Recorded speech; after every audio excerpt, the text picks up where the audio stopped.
गए हैं। इस सूचना पर यकीन करते हुए फिरोजाबाद पुलिस की 2 टीमें और आगरा एसटीएफ की टीम श्री प्रशांत कुमार के नेतृत्व में और फिरोजाबाद पुलिस की टीमें शैलेंद्र कुमार और लाखन सिंह के नेतृत्व में वहां पे पूरे क्षेत्र की घेराबंदी करते हुए, सूचना का आदान प्रदान करते हुए स्वर्ण महल होटल पहुंच करके संजीव गुप्ता को सकुशल बरामद कर लिया।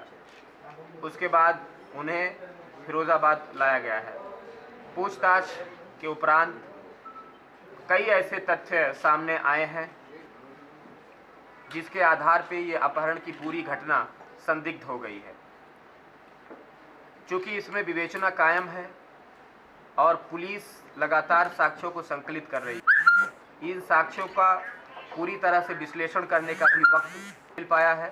पूरा विश्लेषण करने के उपरांत पूरी सच्चाई सामने आएगी और यदि यह अपहरण की घटना जैसे कि संदिग्धता प्रतीत हो रही है, यदि यह सही पाई गई तो फिर इन लोगों के खिलाफ, दोषियों के खिलाफ विधिक कार्यवाही, कठोर से कठोर विधिक कार्यवाही अमल में लाई जाएगी। फिलहाल फिरोजाबाद पुलिस और एसटीएफ की संयुक्त टीम ने संजीव गुप्ता कारोबारी को सकुशल बरामद कर लिया है और इनको अभी पत्रकार वार्ता करने के उपरांत इनके परिवारीजनों के सुपुर्द किया जा रहा है। नहीं, एसटीएफ पे इस तरह की बात लखनऊ बताई गई थी कि ये खुद ही लापता हुए थे, इन पर बहुत सारा कर्जा था और एक पूरा नाटक रहते अपहरण का। क्या इसमें ये मैं पहले ही आपको बता चुका कि एक तो जो फिरौती का मैसेज था वो सैकड़ों लोगों को वायरल हुआ था। फिरौती की राशि 100 करोड़ बहुत ज़्यादा पाई गई। इसके अलावा जो गाड़ी पाई गई थी वो लॉक कंडीशन में पाई गई। इसके अतिरिक्त तमाम ऐसे सबूत मिले सीसीटीवी फुटेज के माध्यम से। और यही नहीं, फिरौती के लिए कोई वॉइस कॉल नहीं की गई और होटल पे यद्यपि कि कोई फिरौती की रकम इनके परिवारीजनों द्वारा नहीं दी गई, उसके उपरांत इनका होटल के सामने टहले हुए, घूमते हुए पाए जाना, ये सारे तथ्य इस तरफ संकेत करते हैं कि कहीं न कहीं पूरी अपहरण की तथाकथित घटना में संदिग्धता है, जिसके साक्ष्य पुलिस संकलित कर रही है। चूँकि विवेचना इसमें जारी है, विवेचना एक गोपनीय विषय है, इसको पूरा एनालिसिस करके सारे तथ्य सामने आएंगे और दोषी पाए जाने पर इन लोगों के खिलाफ सुसंगत धाराओं में अभियोग दर्ज करके इसमें कार्यवाही की जाए। इसीलिए तो ये संदिग्ध कहा जा रहा है। कप्तान साहब, अंतर क्या है इनकी अपहरण वाली बात में? पुलिस ये कह रही ये बरामद किया गया था या सर, पुलिस ये कह रही है कि ये होटल के बाहर घूमते हुए पाए गए। कल मेरी होटल मैनेजमेंट से बात हुई थी, उसका कहना था 2:30 बजे एक शख्स दौड़ता हुआ आया, उसने अपने आप को संजीव बताया। उसको हमने उसकी पत्नी से अपने मोबाइल से फ़ोन से बात कराई, होटल के फ़ोन से। उसके पास कॉल डिटेल है, इनकी पत्नी के पास फ़ोन आया। जिस वक्त फ़ोन आया उसके वक्त एसपी सिटी, एसपी और सीओ सिटी पुलिस का मेरा कोई भी बयान बिना विवेचनात्मक कार्यवाही के मैं आपको बयान नहीं दे सकता, क्योंकि ये इन्वेस्टिगेशन सीआरपीसी के तहत प्रचलित है। सारे तथ्यों को, जैसा कि मैंने अभी गिनवाया भी, ये तमाम ऐसे तथ्य हैं जिनके आधार पे घटना संदिग्ध प्रतीत हो रही है और इसका जब तक विश्लेषण का भी वक्त नहीं मिला है। मालूम है कि काफ़ी देर रात इनको लाया गया, पूछताछ करने का बहुत वक्त नहीं मिला, लेकिन जो साक्ष्य हमारे पास संकलित हैं, चाहे वो भौतिक साक्ष्य हों या तकनीकी साक्ष्य हों, उनके आधार पर विश्लेषण किया जाएगा और ये सारी की सारी चीज़ पर्चे पे केस डायरी पे आने के पश्चात ये सार्वजनिक कर दी जाएगी। संजीव गुप्ता को दोबारा पूछताछ के लिए बुलाया जाएगा? क्या अपनी पत्नी से पूछताछ होगी? क्या इनके साथ ही विकल्प गुप्ता से पूछताछ होगी? यस, पूरी विवेचना प्रचलित है।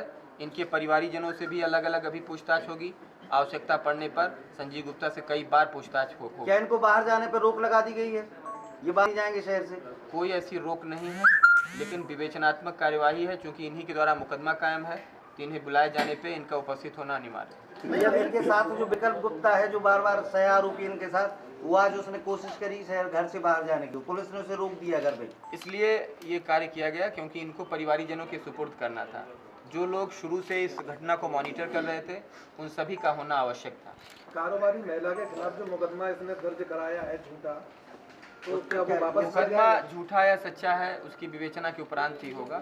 वो चीज़ इस घटना से अभी फिलहाल नहीं जुड़ी क्या है। पुलिस अभी मान रही है कि ये अपहरण हो सकता है, जैसे जिसने अपहरण के मुकदमा ही तो दर्ज कराया है उसने? फिलहाल पुलिस की नज़रों में घटना संदिग्ध है, इसके उपरांत में और कोई बयान क्या नहीं। क्या नीता पांडे के खिलाफ कोई सबूत मिले हैं कि वो अपहरण में शामिल थे? अब तक की जो विवेचना हुई 5 दिन में, ये सार्वजनिक नहीं किया जा सकता। 24 घंटे के अंतराल में विवेचनात्मक कार्यवाही कोई भी सार्वजनिक नहीं की जा सकती। मैं इतना ही बयान दे सकता हूँ कि हमारी प्रथम दृष्टया जितने भी अभी सबूत मिले, ये घटना अपहरण की संदिग्ध है, परंतु इन्हें सकुशल बरामद करके इनके परिजनों को सुपुर्द करना ये पुलिस का प्रथम कर्तव्य था, जिसको पूरा कर दिया गया। अच्छा, संजीव गुप्ता ने पुलिस को क्या बताया? संजीव गुप्ता ने पुलिस को क्या बताया? ये चीज़ें हम नहीं बता सकते आपको, ये विवेचना क्या के संजीव गुप्ता जेल जा सकते हैं? यदि ये घटना झूठी पाई जाती है तो निश्चित रूप से संबंधित धाराओं में अभियोग पंजीकृत करके इनको जेल भी भेजा जाएगा। इनकी पत्नी और इनके सहयोगियों की पूछताछ होगी, बिल्कुल पूछताछ होगी वो सभी भी से। जेल जा सकेंगे। इसमें जितने भी लोग शामिल होंगे, यदि ये पूरी तरह से 100% ये घटना असत्य पाई गई तो जितने भी लोग शामिल होंगे उनके खिलाफ कार्यवाही की जाएगी, सब ठीक जाएगा। जेल जाएंगे या जो भी कार्यवाही बनती है विधिक कार्यवाही वो किया जाएगा। इसमें अपहरण का कोई अन्य आरोपी भी बरामद किया गया है? अपहरण का कोई आरोपी बरामद नहीं किया गया है। जैसा कि मैंने कहा कि घटना संदिग्ध अभी पाई गई है और इनको होटल के सामने से इनको बरामद किया गया है। अब ये इनके बयान और अन्य साक्ष्य जो संकलित किए गए हैं उसके आधार पे आगे की कार्यवाही की क्या जाए। संजीव गुप्ता के मोबाइल बरामद हो पाए हैं? संजीव गुप्ता का मोबाइल नहीं बरामद हुआ है। दोनों। जिस प्रकार संजीव गुप्ता कर ली गई थी, तो किसी आरोपी का नाम लिया गया संजीव गुप्ता द्वारा? बताया नहीं, कोई नाम है? कोई नाम प्रकाश में नहीं आया।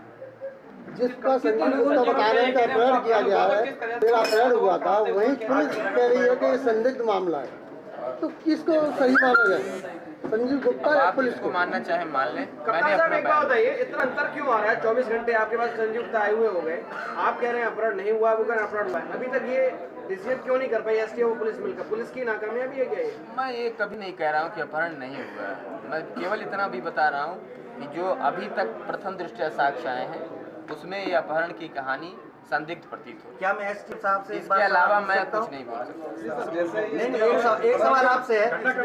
एसटीएफ के उच्च पदस्थ सूत्र बताते हैं कि 24 जुलाई को संजीव गुप्ता एक गाड़ी से जमीन में घूमते पाए गए। एसटीएफ की टीम लखनऊ की उनके पीछे थी। वो सीसीटीवी से वो गाड़ी रिकवर हुई है, गाड़ी में फुटेज रिकवर हुए हैं। इसमें आपका क्या कहना? अभी जांच का विषय भी तो जांच चल रहा है, उसमें इन्वेस्टिगेशन है। नहीं, ये पाए गए थे संजीव अकेले घूमते? अभी वो विवेचना का विषय है, जांच का नहीं, ये सवाल पाए गए वो थे। जांच का विषय कहते हैं। सर ये भी है कि इन्वेस्टिगेशन परिवार में आगरा की परिवार टीम को लगी। परेशान कैसे हो सकता है जो ड्रामेबाज है? तो आप अपने हिसाब से हो गया।